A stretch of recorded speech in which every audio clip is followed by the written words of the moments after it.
Hey guys, I'm back, and it's been about 3 days since I left up a poll asking you guys what video you wanted to see. Most of you voted for the Malware one, so in today's video I'm going to be talking about why Malware is the greatest Ben 10 villain. So here are the 3 reasons why Malware is the greatest Ben 10 villain. Malware, an incomplete mechamorph. Its life code interrupted, corrupted during creation. Like I mentioned in my top 5 scariest Ben 10 villains, Malware's origin story is really kind of terrifying. He was born as a defective mechamorph and was in a constant state of pain because of this. Imagine being different from everyone else around you, scratch that everyone else in your species, and being in extreme pain because of those differences.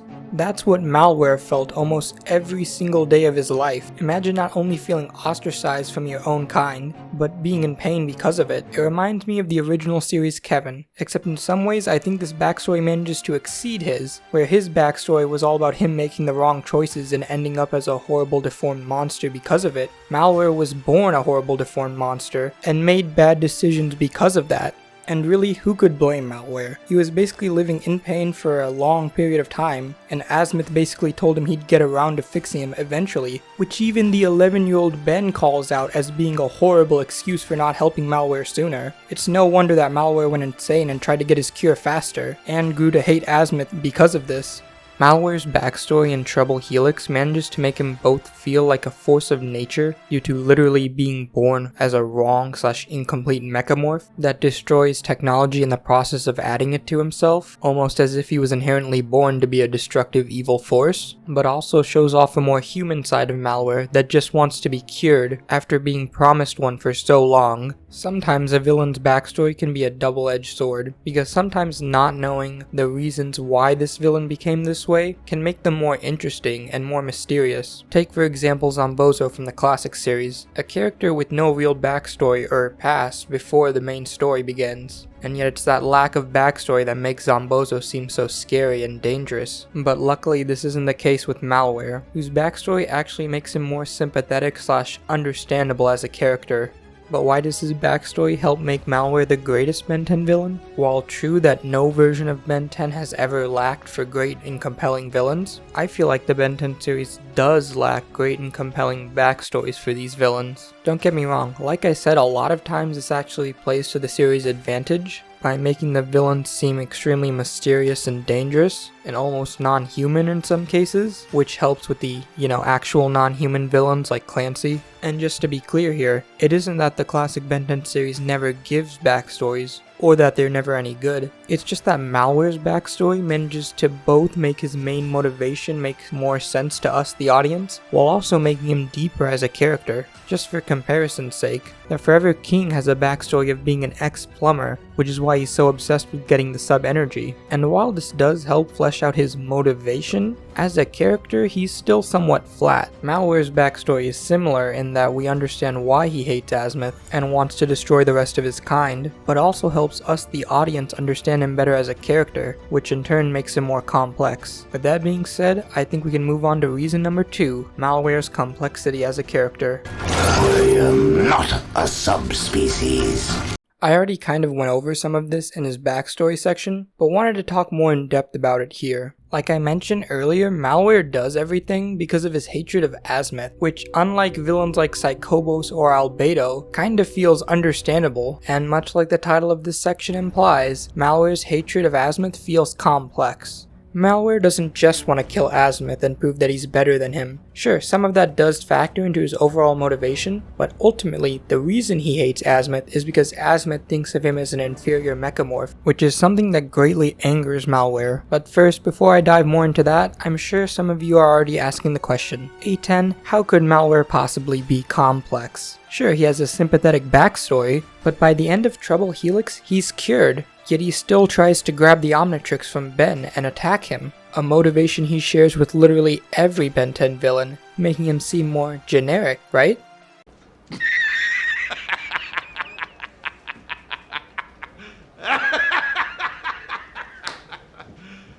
You serious? Sorry, hopefully that wasn't rude. But I do think this statement is important to go over, because I feel like there's a bit of a misconception about complex characters. I don't know if this is for everyone or just me, but a lot of times when I hear the words complex character, it's usually someone referring to a character that has to go through some sort of moral dilemma or doubts whether or not their actions are right. Let me just say first off, right off the bat, that these kinds of characters that do question their own moralities and actions are some of my favorites, and for a long time I believed in this mindset that a complex character is one that questions his or her morality or is forced to question it by the story. But I've come to realize that being a complex character is, well, complex. Malware may have a fairly generic and standard motivation as far as Ben 10 villains go, but it's the question of why does Malware feel this way that I think makes his character so complex. Don't believe me? Think I'm reaching for a reason to make Malware more sympathetic? Well, let's hear it from the guy himself. No, nothing I do could ever impress you, good father. In your eyes, I am nothing but your failed experiment. Your shame. This is what makes Malware such a complex character. His single-minded hatred of Azimuth may appear simplistic to some people, but to me, it's quite the opposite, and quite sad. In his own twisted way, Malware is trying to impress Azimuth, and more importantly, himself. His insecurities and inadequacies of being born as a defective mechamorph are drilled so deep within him, and in order to compensate for this, Malware declares that he is the greatest mechamorph, and that all the other ones are inferior to him. But even though he claims this, he still refers to the regular mechamorphs as Azimuth's favorite creations, showing just how jealous he is that they get the attention and affection that he feels he deserves. I feel like I've been rambling too much throughout these first two sections, so basically to sum this all up, it's very common in superhero stories for a villain to want to take over the world. It's a bit less common to have a villain with a personal stake and motivation against both the main character and one of his companions, and come across as both psychotic and reasonable at the same time, almost like they could be real, but you know they're not, and somehow that makes them all the scarier, knowing that there are people out there that might have this kind of twisted mindset, or who could one day have this twisted mindset. But every once in a while, there is a villain that can combine both of these aspects to make a great character, i.e. Thanos from Infinity War, Van Kleist from Generator X, and Malware from Ben 10 Omniverse, who in my opinion might be the most tragic of the three I just named, though keep in mind these aren't the only characters like this. And that's why I've spent so long in these first two sections, much like how Malware's motivation and backstory help him become a tragic villain, as well as an interesting complex character both at the same time. I too wanted to show you the sympathetic sad side of Malware, that I myself never really noticed until I rewatched Omniverse as an adult, before I show you all the atrocities Malware commits throughout this series, and how these atrocities help shape him up to be one of the most fearsome villains in Ben 10, and why I think he's the greatest of them all. Let's move on to the third reason why Malware is the greatest Ben 10 villain. Though I am here for Azimuth, I wish to destroy him with his most precious creation. I think we all know what I'm talking about here when I talk about Malware's cruelty. Malware destroys his own race, destroys his own planet, all in a desperate attempt to get Azimuth's approval, and when that fails he tries to kill Azimuth and take over his world. Malware is so cruel and hateful that he can't even get along with his own allies. He seems to detest Kyber, can barely tolerate Psychobos, and the one time he kidnapped Albedo, he straight up threatened to kill him just for bragging about his intelligence. Yeah, who am I kidding, that one is more fair. But the rest were not. They also highlight Malware's pragmatic nature, in that he will work with anyone to achieve his goals, no matter his opinion of them or their opinion of him. Less so evil and cruel, and more so sociopathic and manipulative, but still worth mentioning here.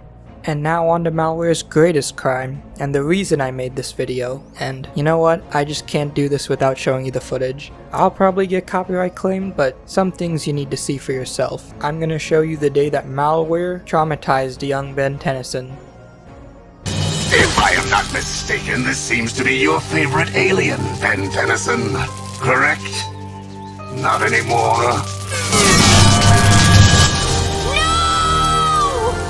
And there it is, the day Malware killed Feedback in front of a young Ben Tennyson, traumatizing him so bad that he was afraid when he first re-encountered Malware in Omniverse. Admittedly, while on paper this doesn't seem nearly as bad as what Malware did to his own people, I think the fact that Ben is so young here, along with the fact that Malware did the deed with almost no remorse or care, makes it even worse.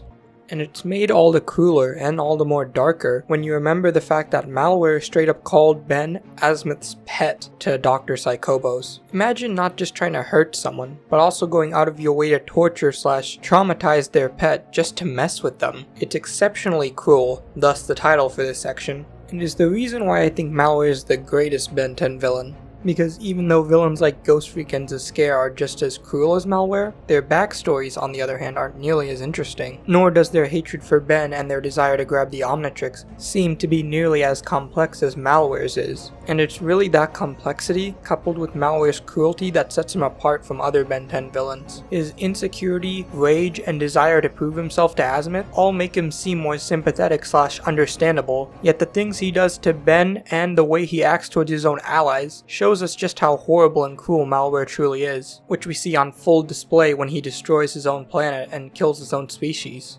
Before I end the video, I also want to highlight another piece of dialogue that I found interestingly complex and extremely cruel. In Trouble Helix, Malware claims he sees the world that only he can create. I always figured this was stereotypical bad guy talk as a kid, and even upon my first rewatch of Omniverse I didn't really catch the subtleties of this dialogue, but upon getting footage for this video, I realized something. In Malware's final episode, his plan is to use his powers to control technology to take over Galvan Prime, which Azimuth claims will turn Malware into a living planet-sized weapon. Thus, Malware would create a planet or world that could only have been created by Malware. I'm probably reading too much into this, as I doubt the writers planned that far ahead, but I still found it interesting to think about nonetheless. And with that, I think I'm going to bring the video to a close. Those were my top 3 reasons why Malware was the greatest Ben 10 villain, but what are yours? Leave them down in the comment section below. Also, since I spent way too long on this, here's an edited version of the rest of the scene I just showed you where Malware kills feedback. The Omnitrix. Now! You want it so bad. Here!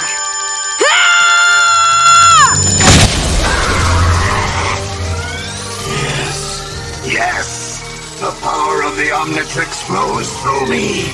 It is me. No! It's overruling me. Stop!